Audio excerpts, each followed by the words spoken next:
Ozone स्तर का है कि ओजोन लेयर्स का डिप्लेशंस कैसे होता है ये हम देखेंगे और ओजोन परत के बारे में हम पढ़ेंगे।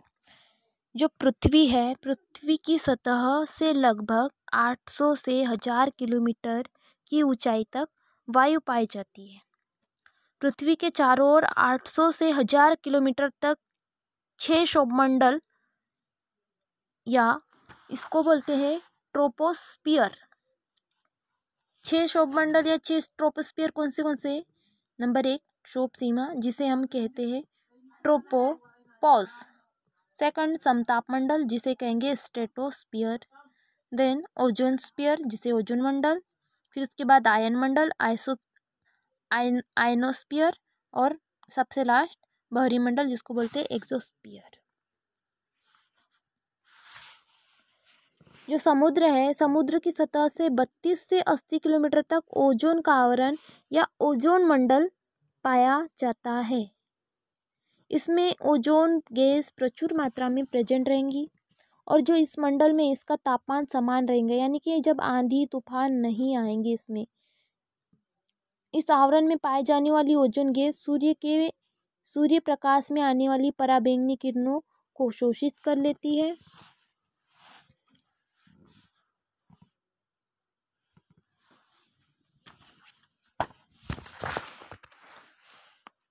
ऊर्जा से युक्त पराबैंगनी किरणें पृथ्वी पर जीव जगत को हानि नहीं पहुंचाती है, अतः जो ओजोन का आवरण है वो हानिकारक किरणों से हमारी रक्षा करता है। जो सौर मंडल है से आने वाली ऊर्जा का भी वो शोषण करता है। ऑक्सीजन परमाणु में विखंडित हो जाती है, यानी कि जो ये परमाणु है अन्य ऑक्सीजन परमाणु के साथ मिलकर ओजोन का निर्माण करता है। जैसे कि जब ऑक्सीजन है उसका फॉर्मूला है O2।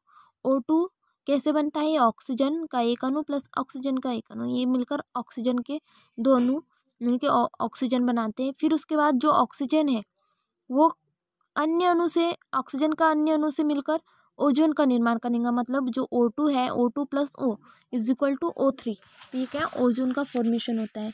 फिर ओजोन एक प्रकाश रासायनिक क्रिया के द्वारा बनती है जिसके अंतर्गत प्रारंभिक अणु ऑक्सीजन होता है। इसके साथ साथ अन्य प्रकाश रासायनिक क्रिया के द्वारा पराबैंगनी किरणों के अवशोषण के द्वारा ओजोन विखंडित हो जाती है।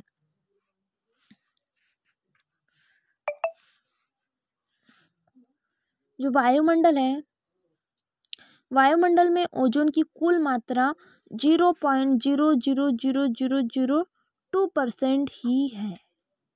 कितनी?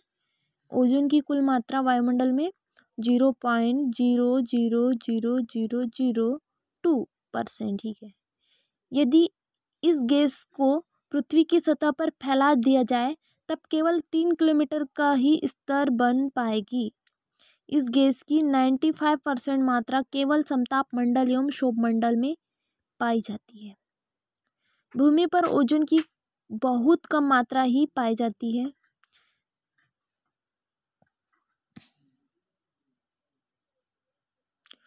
ओजोन उत्पादन की अत्यधिक मात्रा भूमध्य रेखा इक्वेटर के ऊपर पाई जाती है। इस क्षेत्र में गैस की सांद्रता कम से कम होती है। यहाँ पर उत्पादित ओजोन की मात्रा या ओजोन की मात्रा वायु के तीव्र प्रवाह के कारण ध्रुवीय क्षेत्र की ओर चली जाती है।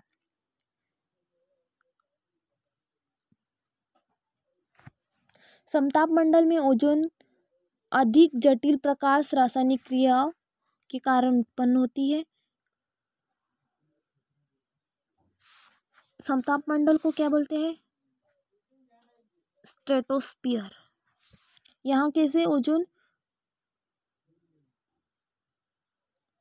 जटिल प्रकाश रासायनिक क्रियाएं यानी कि फोटोकेमिकल रिएक्शन के कारण ही उत्पन्न होती है। ओजोन गैस का अधिकांश भाग पृथ्वी से 15 से 40 किलोमीटर की ऊंचाई तक समताप मंडल यानी कि स्ट्रेटोस्फियर में सांद्रित होता है, लेकिन 32 से 80 किलोमीटर तक की ऊंचाई तक ओजोन की स्तर पाई जाती है, क्योंकि इस गैस का निर्माण न तो 30 किलोमीटर के नीचे और ना ही 60 किलोमीटर के ऊपर होता है, क्योंकि 60 किलोमीटर से ऊपर पर्याप्त दाब नहीं मिल पाता जो कि ऑक्सीजन के संलयन के लिए आवश्यक होता है। परंतु पृथ्वी के रक्षा कवच के रूप में कार्य करने वाली यह ओजोन स्तर हानिकारक विनाशकारी पराबैंगनी किरणों को पृथ्वी के भूभाग में आने से अवरोधित करती है। ओजोन स्तर के क्षरण से आशय है कि जब समताप मंडल में उपस्थित ओजोन की मात्रा में कमी या ह्रास होना। यहाँ ओजोन परत का क्षय होना या ह्रास होना जिसे हम बोलते हैं, जिसे ओजोन परत क्षरण भी बोलते हैं, इसमें इसका आशय क्या है, जो समताप मंडल है इसमें प्रेजेंट ओजोन की मात्रा में कमी होना या ह्रास होना, ये कहलाता है ओजोन परत क्षरण या ओजोन स्तर के क्षरण का कारण है। यानी कि ओजोन स्तर में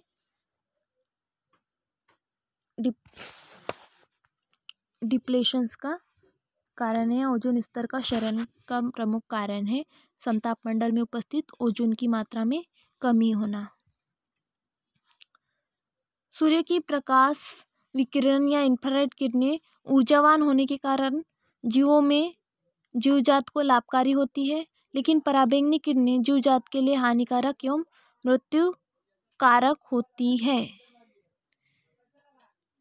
सूर्य की जो प्रकाश किरणें हैं वह एवं इंफ्रारेड किरणें हैं, ऊर्जावान होने के कारण जो जीव है या प्राणी है, एनिमल्स है, इनके लिए लाभकारी होती है, लेकिन जो पराबैंगनी किरणें हैं वह जीव एनिमल सबके लिए क्या होती है, हानिकारक होती है, यानी कि मृत्यु का कारक होती है।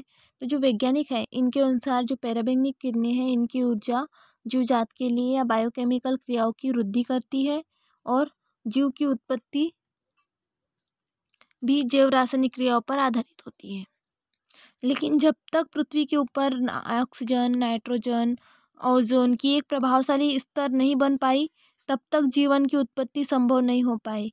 लेकिन जैसे ही यह आधा आवरण बन गया वैसे ही पराबैंगनी किरणों के प्रभाव में कमी आई और जीवन की उत्पत्ति हुई।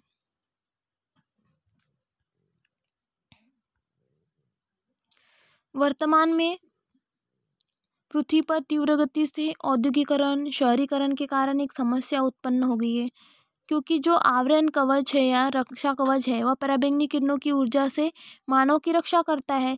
उसको इन उद्योगों, परमाणु, अंतरिक्ष परीक्षण, इनके कारण वायुमंडल को दूषित कर दिया या प्रदूषित कर दिया।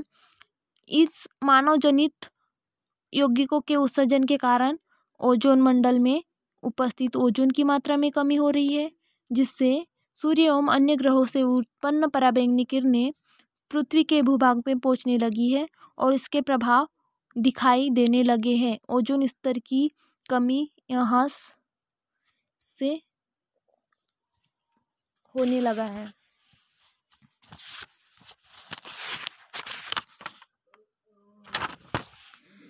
जो ओजोन परत की कमी या ह्रास है इसके कारण क्या क्या हो सकते हैं? कारण है क्लोरोफ्लोरोकार्बन, CFC। इसको 1930 में डॉक्टर थॉमस मिसले ने अमेरिकी रासायनिक समिति के समक्ष क्लोरोफ्लोरोकार्बन का संश्लेषण प्रस्तुत किया। यह पृथ्वी पर अत्यधिक स्थिर है, लेकिन जब यह समताप मंडल तक पहुंचती है तब पराबैंगनी किरणें विकिरण इनके रासायनिक बंधनों पर क्रिया कर क्लोरीन को मुक्त कर देती है और यह क्लोरीन ओजोन से ऑक्सीजन से एक परमाणु को पृथक कर देती है और ओजोन को सामान्य ऑक्सीजन से परिवर्तित कर देती है।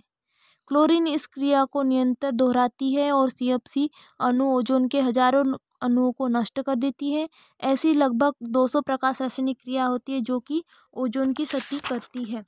CFC का प्रत्येक अणु CO2 के अणु से 10,000 गुना अधिक प्रभावी होता है, जो भूमंडल तापमान करता है। यह जलवायु को 20% तापमान करने के लिए उत्तरदायी होता है और यह प्रतिशत धीरे धीरे बढ़ रहा है। इस प्रकार ओजोन गैस की क्षति के लिए CFC गैस उत्तरदायी है।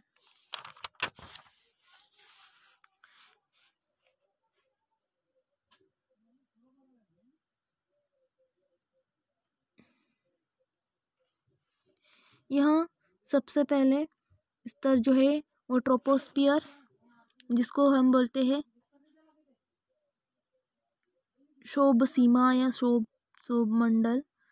फिर स्ट्रेटोस्फियर जिसको समताप मंडल, फिर मेसोस्फियर,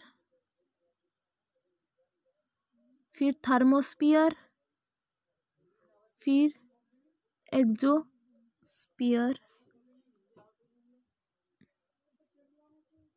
और समताप मंडल में ओजोन लेयर पाई जाती है। यहाँ पे आपको इंडिकेशन भी दिख रहा है, जैसे जो ट्रोपोस्फियर है इसमें क्या क्या है, वर्षा आ रहे, बादल आ रहे, एरोप्लेन्स लाइन से, बलून्स वगैरह इस एरिया तक के ये वर्क करेंगे। फिर इसके बाद में ये रॉकेट्स वगैरह, स्ट्रेटोस्फियर में ओजोन लेयर, रॉकेट्स, और ये मेसोस्फियर और यहाँ जो अंतरिक्ष अनुसंधान के द्वारा किए गए कार्य इस मंडल तक के। फिर एक्सोस्फियर में ये रॉक जो परीक्षण के दौरान प्रयोग किए जा रहे हैं, वो अंतरिक्ष में भेजे जाते हैं, वो यहाँ दिखाई दे रहे हैं। इस डायग्राम से हम ये समझ सकते हैं कि किस मंडल में किस एरिया तक के किस प्रकार से अंतरिक्ष में ये शोध कार्य या लेयर्स प्रेजेंट होती है। ये अर्थ ऑफ एटमॉस्फेयर है, वायु पृथ्वी से वायुमंडल का पूरा एरिया है। तो इस प्रकार से यहाँ पे ओजोन परत का क्षरण यानी कि ओजोन स्तर का क्षरण या ओजोन लेयर डिप्लेशन हमने देखा।